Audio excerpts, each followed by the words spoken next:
Hello everyone, welcome to the next episode of SpongeBob Now. Today, I will be talking about Texas and walking small.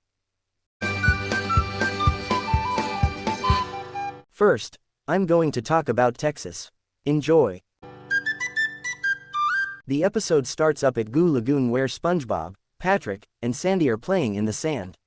Sandy makes some sand in the shape of Texas, which is soon destroyed by the Goo tide. A despondent Sandy walks off sadly, while SpongeBob tries to cheer her up and offers to play with her, but Sandy explains that she is just feeling a little homesick. SpongeBob and Patrick then blindfold her and take her to her tree dome, which only adds to Sandy's depression. She begins crying, and runs off. Both SpongeBob and Patrick are confused until they hear Sandy singing a song from on top of her tree dome about how much she misses Texas, which made everyone else suffer from her song and cry. They decide to cheer up Sandy by throwing a Texas-themed party for her at the Krusty Krab. They go to Sandy's house to ask her to come to the Krusty Krab with them, but she tells them that she is leaving Bikini Bottom to move back to Texas. SpongeBob is shocked by this, and tries to convince her to go to the Krusty Krab, but fails.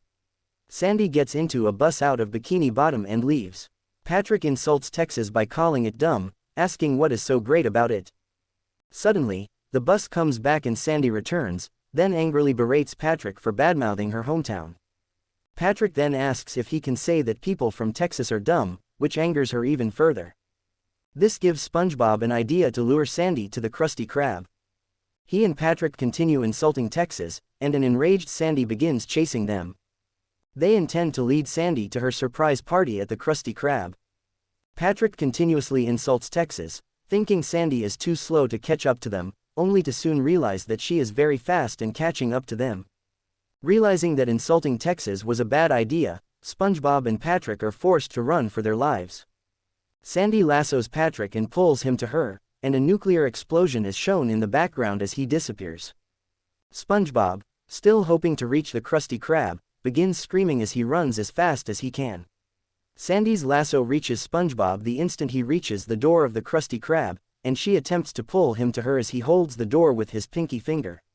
Eventually, this causes the entire front of the building to be torn off, revealing the party inside.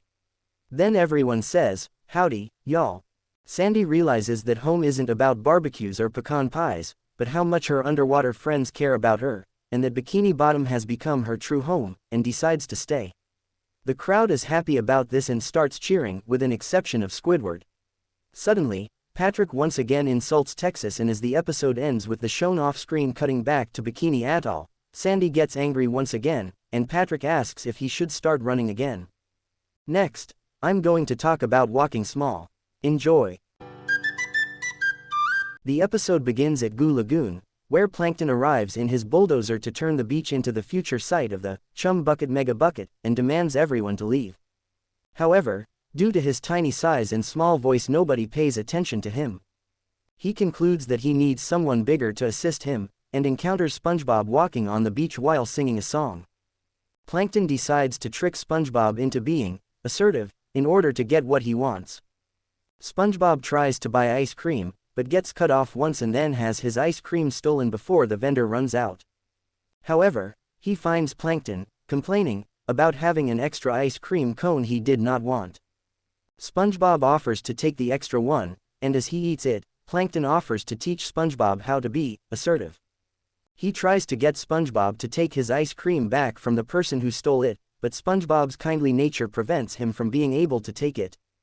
Plankton, unhappy with SpongeBob's performance, climbs into SpongeBob's mouth and uses his words to forcefully take the ice cream. Afterward, the guy who stole SpongeBob's ice cream runs off crying. When SpongeBob points this out, Plankton lies and says those were the tears of joy, saying that the guy was happy that SpongeBob was assertive. Next, Plankton attempts to have SpongeBob forcefully take back his metal detector that he lent to another beachgoer, yet SpongeBob misinterprets Plankton's instructions and the person he lent the detector to is led to buried treasure by SpongeBob. By this point, Plankton decides to give up, but SpongeBob promises to prove to him his ability to be assertive. Therefore, Plankton allows SpongeBob a chance to turn things around.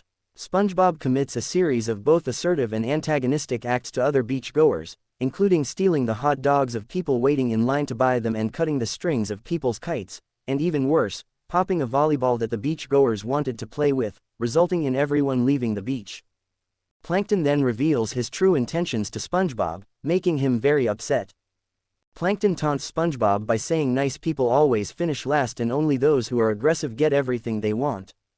Suddenly, SpongeBob has an epiphany and defeats Plankton by becoming aggressively nice, and he undoes the actions that led everyone to leave Goo Lagoon. Plankton sadly leaves the beach due to the crowd returning in response to the overwhelmingly generous acts of kindness that SpongeBob performed. Lastly, everyone plays volleyball using SpongeBob as their ball, as the episode ends. Thanks for watching. Subscribe for more videos. Goodbye everyone.